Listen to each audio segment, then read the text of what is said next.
Bismillahirrahmanirrahim. Assalamualaikum warahmatullahi wabarakatuh. Kami dari kelompok 2 Capital Market dengan judul Analisis Dampak Suku Bunga Terhadap Emiten Perbankan atau BBRI. Boleh next slide.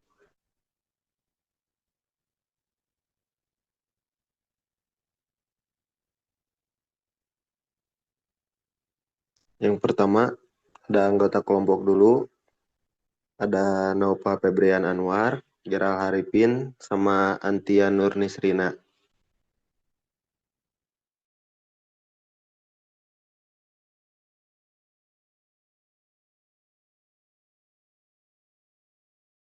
Yang pertama ada kasus analisis dampak suku bunga terhadap emiten perbankan BBRI. Deskripsi kasusnya, PT Bank Rakyat Indonesia Tbk BBRI adalah bank dengan portofolio kredit besar di segmen UMKM. Perubahan BI rate berpengaruh signifikan terhadap biaya dana, cost of fund, permintaan kredit, dan risiko kredit bermasalah. Dalam beberapa tahun terakhir, BI rate bergerak fluktuatif mengikuti kondisi inflasi dan global.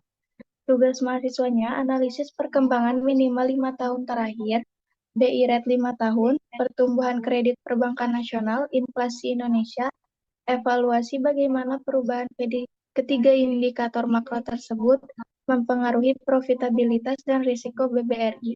Lalu simpulkan implikasinya bagi keputusan investasi saham BBRI.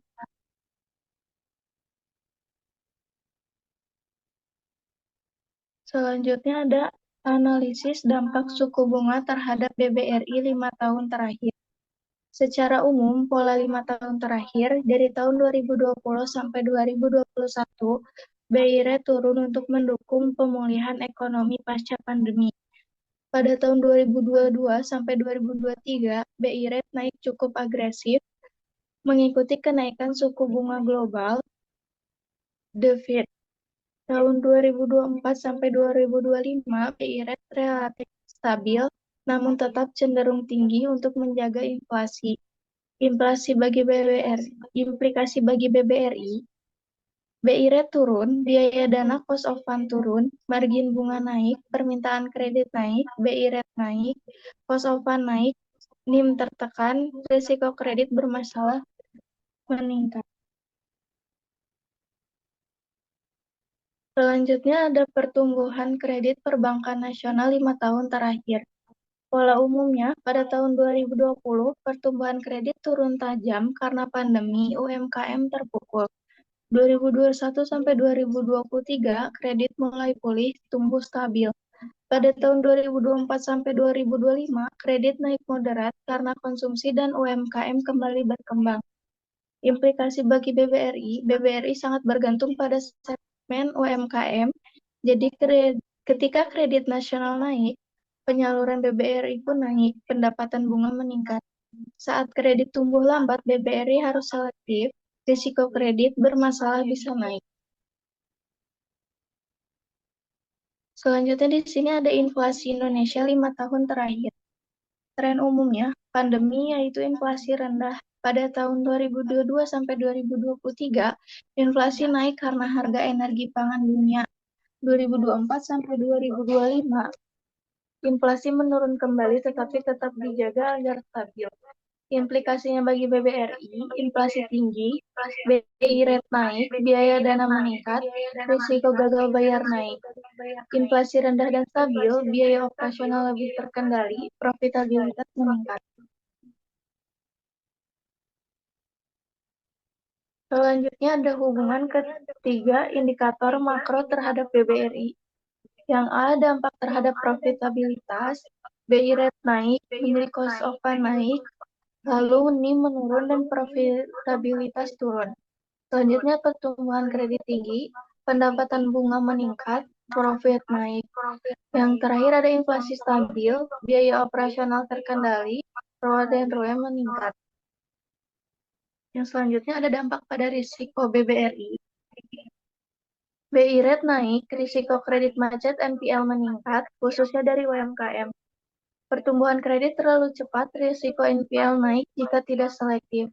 Yang terakhir ada inflasi tinggi, daya beli turun, debitur kesulitan membayar, NPL meningkat. Selanjutnya ada implikasi terhadap keputusan investasi pada saham BBRI. Sinyal positif untuk investasi. Yang pertama ada BI rate rendah atau stabil. Yang kedua ada kredit perbankan tumbuh. Yang ketiga inflasi terkendali. Yang keempat NPL BBRI menurun. Yang kelima ini meningkat. Sinyal negatif untuk investasi. Yang A, BI rate naik tajam.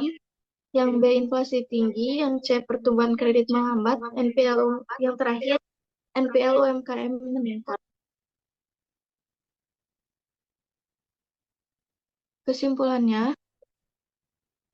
perubahan kondisi makro seperti BI rate, pertumbuhan kredit perbankan, dan inflasi memiliki pengaruh signifikan terhadap kinerja keuangan dan risiko yang dihadapi BBRI.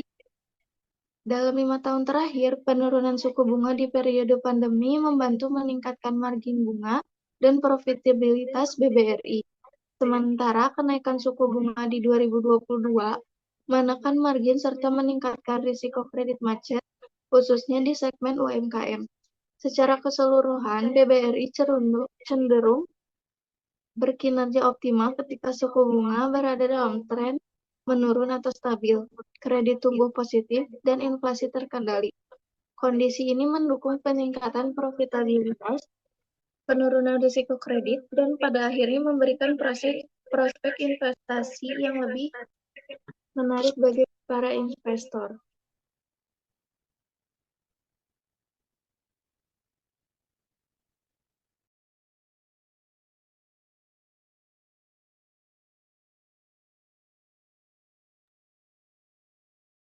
Selanjutnya ada soal kasus. Petunjuk pengerjaan tugas yang pertama, pelajari handout materi analisis fundamental investasi mengenai analisis industri dan analisis rasio keuangan perusahaan. Yang kedua, cari laporan keuangan perusahaan tahun 2023 dan 2024 sesuai kelompok pada analisis fundamental makro. Yang ketiga, hitunglah rasio keuangan perusahaan tersebut dengan seluruh rasio sesuai dengan yang ada di handout, yaitu rasio profitabilitas, rasio likuiditas, rasio solvabilitas atau leverage, rasio aktivitas, rasio leverage, dan rasio pasar. Selanjutnya, lakukan analisis keseluruhan kinerja perusahaan dengan menggunakan seluruh rasio A sampai F tersebut. Berikan kesimpulan mengenai kinerja keuangan perusahaan dengan berdasarkan seluruh analisis rasio yang telah Anda lakukan. Buatlah analisis industri untuk perusahaan tersebut. Berdasarkan analisis fundamental secara makro, industri dan laporan keuangan perusahaan, berikan kesimpulan investasi pada saham perusahaan tersebut.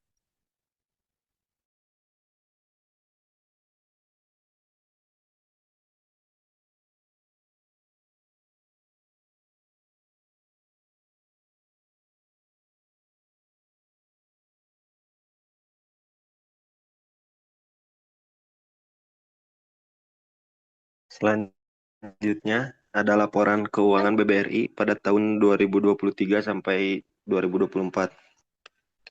Yang pertama itu ada asetnya, catatan notnya 3. Ada aset, kas, catatan notnya 3.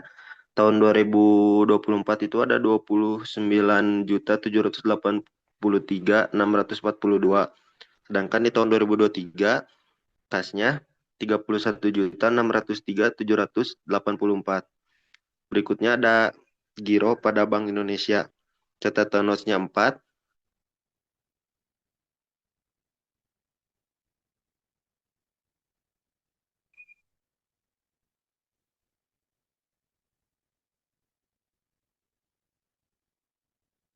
Catatan notnya 4.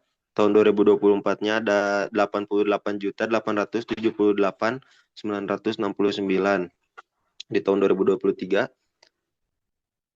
ada 101.909.121. Selanjutnya Ada giro pada bank lain, cadangan kerugian, penurunan nilai. Catatan notes-nya ada 5,44 di tahun 2024 ada 25.582.825. Sedangkan di tahun 2023-nya ada 22.331.919.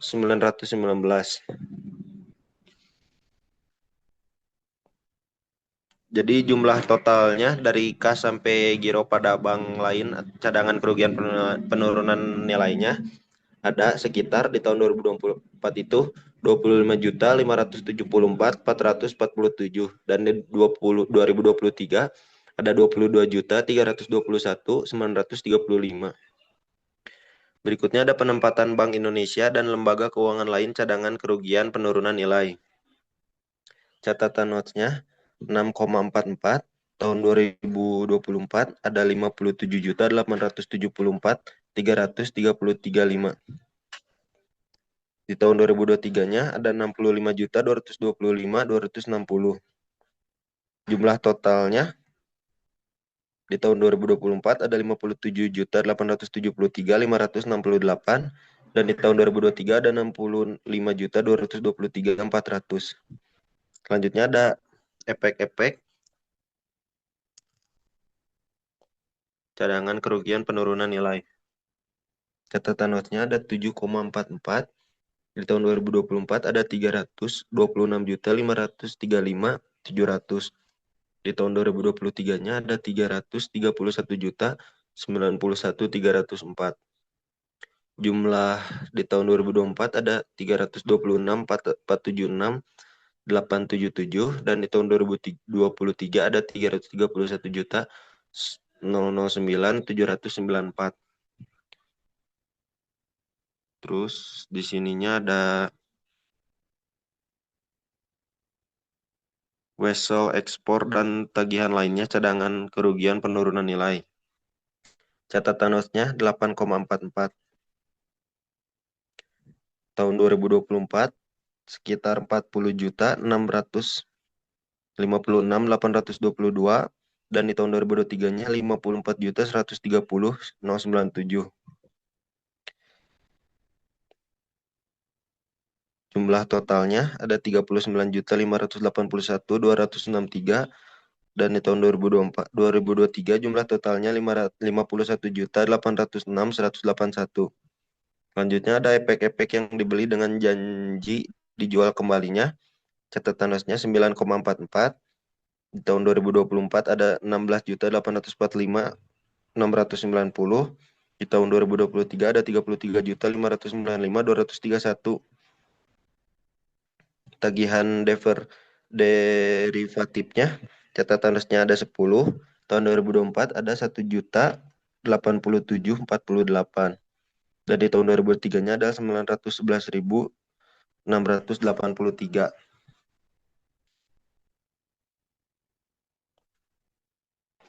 Kredit yang diberikan cadangan kerugian penurunan nilai. Catatan notes-nya ada 11,44. Di tahun 2024 ada 1.298.318.89. Dan di 2003-nya ada 1,212.578 dan 066. Yang 2024 itu dikurangi 76.902.882 dan di 2023 dikurangi 81.924.402. Jumlah total di 2024 ada 1,221.415.200 dan di 2023 ada 1,130.853.684. Selanjutnya.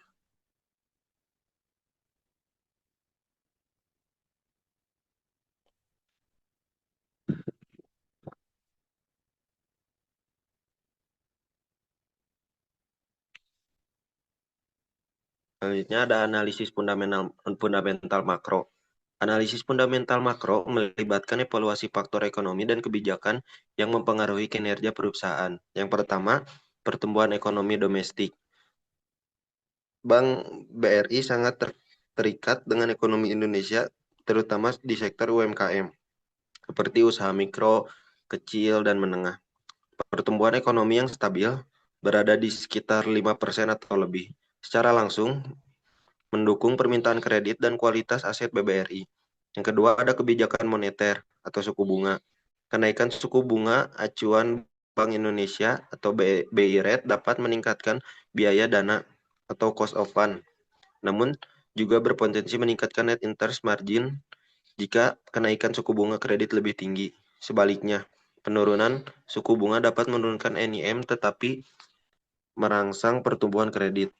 Yang ketiga ada inflasi dan stabilitas harga. Inflasi yang terkendali mendukung daya beli masyarakat yang pada gilirannya menjaga kualitas kredit NPL tetap rendah dan mendukung pertumbuhan bisnis.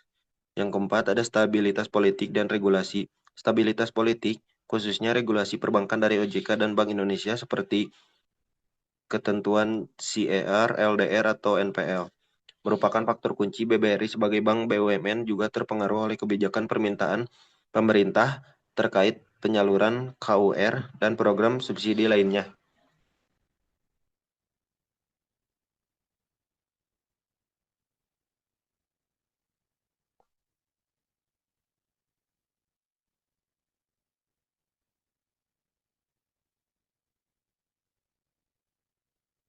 Selanjutnya ada analisis keseluruhan kinerja perusahaan. Analisis keseluruhan kinerja perusahaan melibatkan yang pertama ada profitabilitas.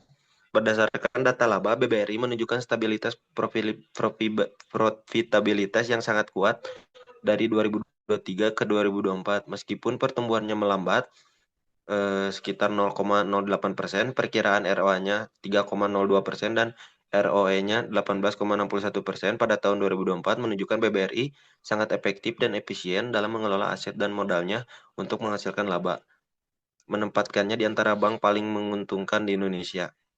Yang kedua ada likuiditas dan solvabilitas. Rasio solvabilitas DR yang tinggi adalah hal yang normal dalam industri perbankan karena DPK adalah liabilitasnya. Rasio penting lainnya seperti CAR dan LDR harus dilihat dalam konteks regulasi. Secara historis, BBRI selalu menjaga kedua rasio ini di tingkat yang sehat, menunjukkan permodalan dan likuiditas yang solid. Yang ketiga ada kualitas aset.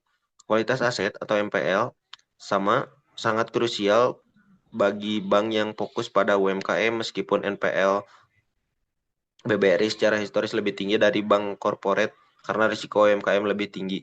Bank yang berhasil mengelolanya tetap di bawah batas aman OJK, sekitar 5% gross, menunjukkan manajemen risiko yang baik. Yang terakhir ada efisiensi rasio BOPO yang umumnya rendah untuk BBRI menunjukkan bank ini sangat efisien dalam mengelola biaya operasionalnya.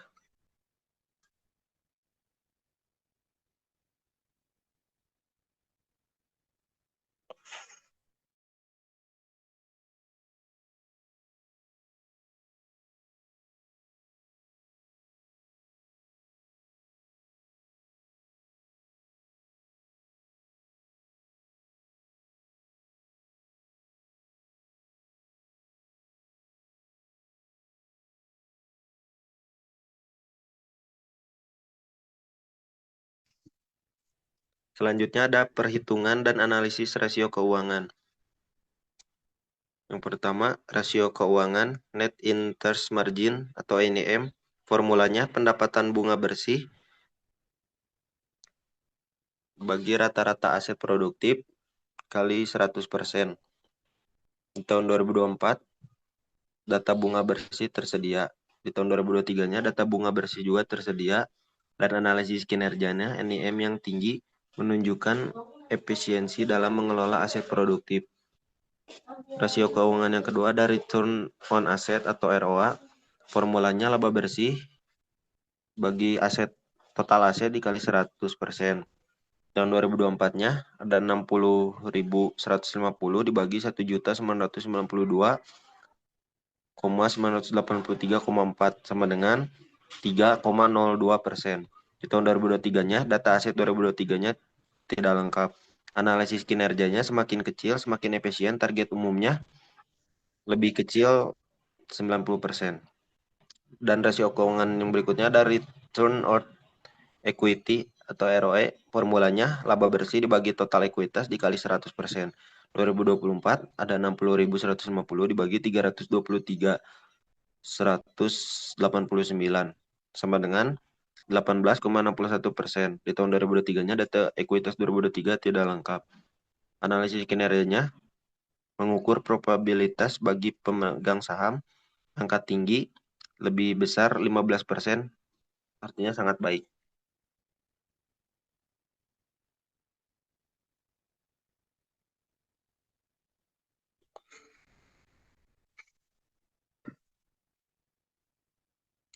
Rasio keuangan berikutnya ada beban operasional terhadap pendapatan operasional BOPO.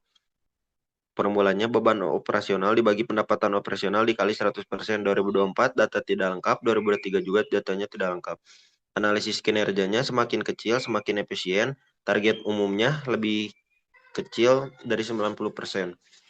Rasio keuangan berikutnya ada likuiditas loan deposit ratio atau LDR. Formulanya total kredit dibagi total dana pihak ketiga dikali 100%. Tahun 2024 data tidak lengkap, 2023 juga sama, datanya tidak lengkap. Analisis kinerjanya idealnya di kisaran 80% sampai 100% untuk bank. Angka optimal menunjukkan keseimbangan penyaluran kredit dan penghimpunan dana. Rasio keuangan berikutnya ada solvabilitas atau leverage, capital adequacy ratio atau CAR. Formulanya modal dibagi aset tertimbang menurut resiko dikali 100%.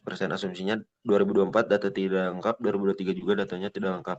Analisis kinerjanya minimal 8%, bank besar di Indonesia biasanya di atas 20%, menandakan modal kuat. Keburu meren.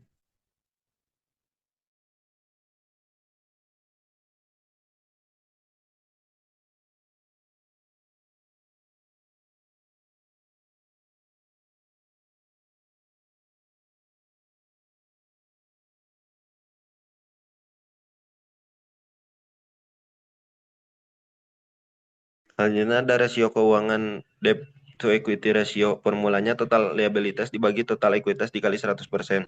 Tahun 2024 1.669.794,4 dibagi 323.189 sama dengan 5,17. Tahun 2023 datanya kurang lengkap. Analisis kinerjanya dalam perbankan rasio ini tinggi karena DPK dihitung sebagai liabilitas. Angka ini harus dibandingkan dengan rata-rata industri. Rasio keuangannya selanjutnya ada rasio aktivitas aset turnover. Formulanya pendapatan operasional dibagi total aset. 2024 data tidak lengkap, 2023 juga sama. Analisis kinerjanya mengukur efisiensi penggunaan aset untuk menghasilkan pendapatan. Rasio keuangan berikutnya ada rasio pasar, price to earning ratio. Formulanya harga saham dibagi EPS. 2024 data harga saham tidak tersedia, 2023 juga sama. Analisis kinerjanya semakin rendah semakin murah atau relatif. Bandingkan dengan rata-rata industri.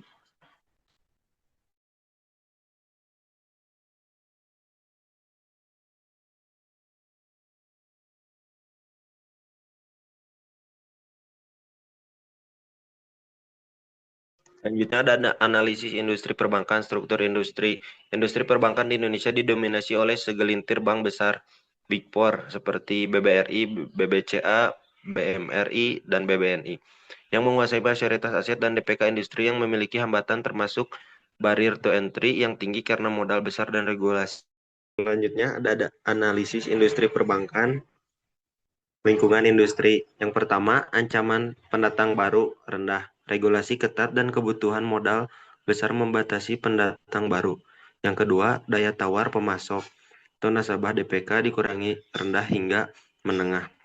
Sampai rendah hingga menengah. Dana nasabah di bawah 2 miliar dilindungi LPS membatasi daya tawar individu. Yang ketiga, daya tawar pembeli nasabah kredit sampai menengah. Nasabah memiliki banyak pilihan bank diversifikasi yang meningkatkan daya tawar mereka. Berikutnya ada ancaman produk substitusi menengah sampai tinggi. Layanan vintage, P2P, lending, bank digital, dan pasar modal adalah substitusi utama untuk jasa perbankan tradisional, pinjaman, dan pembayaran.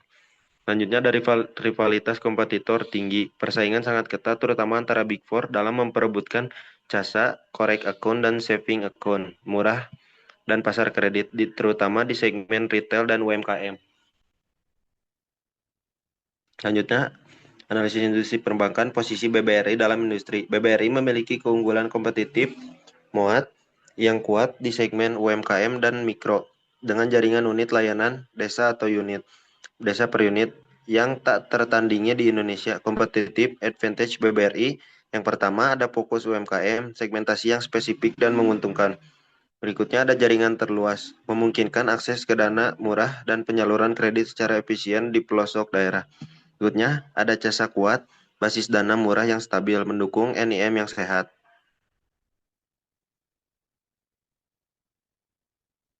Kesimpulan Baik, investasinya, oh iya, selanjutnya oleh teman saya. oke, baik. Selanjutnya ada kesimpulan investasi.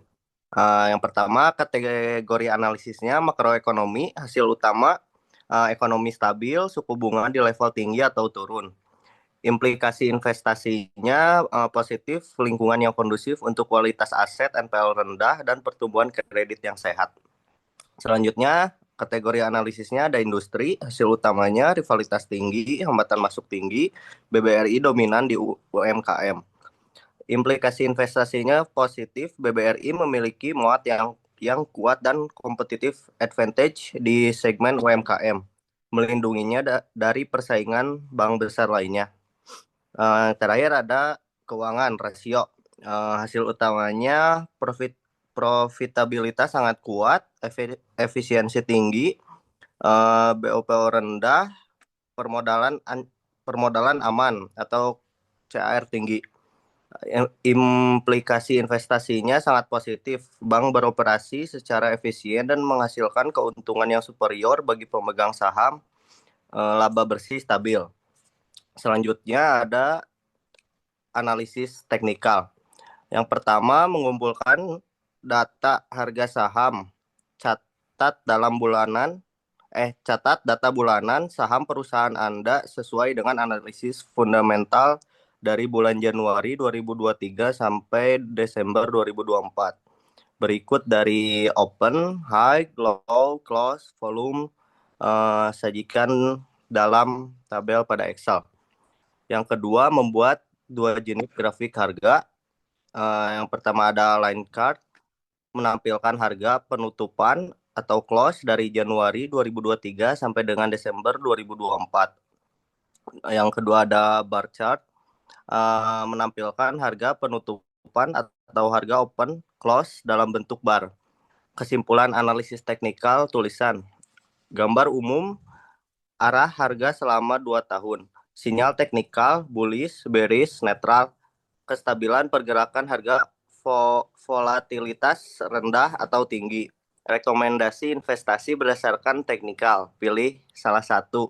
Buy on weakness, hold, sell, serta berikan alasan singkat berdasarkan chart. Nah, di sini ada data harga saham BBRI tahun 2023. Pada bulan Januari volumenya tuh ada di 211.639.100. Di bulan Februari volumenya ada di 273.125.500. Pada bulan Maret volumenya ada di 161.595.700. Di bulan April volumenya ada di 251.912.000. Di bulan Mei volumenya di angka 506.875.200. Bulan Juni volumenya ada di 110.778.600. Di bulan Juli ada di angka 186.727.400. Bulan Agustus ada di 175.088.200. Bulan September volumenya ada di 139.541.100. Di bulan Oktober ada di 106.760 Untuk bulan November volumenya ada di 224,426,400 dan di Desember ada di 93,126,000. Selanjutnya ada data harga saham BBRI pada tahun 2024. Bulan Januarinya volumenya ada di 245,117,200. Bulan Februari volumenya ada di 173,845,800. Bulan Maret ada di 288,926,900. Bulan April volumenya ada di 565,609,200. Untuk bulan Mei volumenya 655,144,100. Di bulan Juni volumenya ada di 581,319,300. Untuk bulan Agustus volumenya di 275,298,000. Untuk bulan September volumenya ada di 539,169,900. Untuk bulan Oktober volumenya ada di 307,110,400. Bulan November volumenya ada di 412,519,800. Untuk bulan Desember volumenya ada di 153,934,700. Nah, baik, di sini ada tabel bar chart harga open dan close BBRI pada bulan Januari 2023 sampai Desember 2024. Untuk yang warna birunya itu ada di open dan yang oranye close. Nah, untuk ini harga penutupan saham BBRI pada bulan Januari 2023 sampai Desember 2024. Nah, kesimpulan analisis teknikal yang pertama, gambaran umum arah harga selama 2 tahun. 2023 tren naik atau bullish, harga naik sekitar 4.580 ke 5.725. Pada tahun 2024 tren turun atau bearish. Harga turun tajam dari 6.125 sampai ke 4.080. Selama periode Januari 2023 hingga Desember 2024, harga saham BBRI menunjukkan 2 fase pergerakan. Pada tahun 2023, harga cenderung mengalami kenaikan sehingga mencerminkan tren bullish. Namun pada tahun 2024 terjadi pembalikan arah menjadi tren menurun, di mana harga saham mengalami penurunan cukup signifikan hingga akhir tahun. Yang kedua ada sinyal teknikal. Berdasarkan grafik harga, sinyal teknikal saham BBRI saat ini berada dalam kondisi bearish.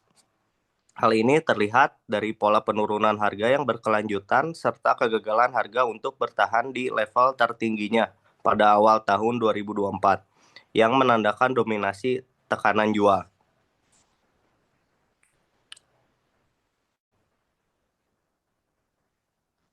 Next. Di sini ada kesimpulan analisis teknikal. Kestabilan pergerakan harga, volatilitas pergerakan harga saham BBRI selama 2 tahun terakhir menunjukkan volatilitas yang cukup tinggi. Fluktuasi harga yang tajam terutama pada tahun 2024 menunjukkan bahwa harga bergerak tidak stabil dan memiliki risiko yang relatif besar. Selanjutnya, rekomendasi investasi. Berdasarkan analisis teknikal, rekomendasi investasi yang disarankan adalah buy on weakness. Alasannya yaitu harga sudah turun jauh dari puncak, berada di area harga rendah historis. Cocok untuk beli bertahap, bukan langsung full buy. Masih ada risiko tren turun berlanjut. Nah, catatannya hindari buy agresif atau tunggu harga mulai konsolidasi. volume melemah saat turun. Meskipun tren masih cenderung turun, harga saham berada di area yang relatif rendah, sehingga pembelian dapat dilakukan secara bertahap dengan tetap memperhatikan risiko. Oke, mungkin sekian aja dari kelompok kami. Mohon maaf apabila ada kesalahannya. Terima kasih.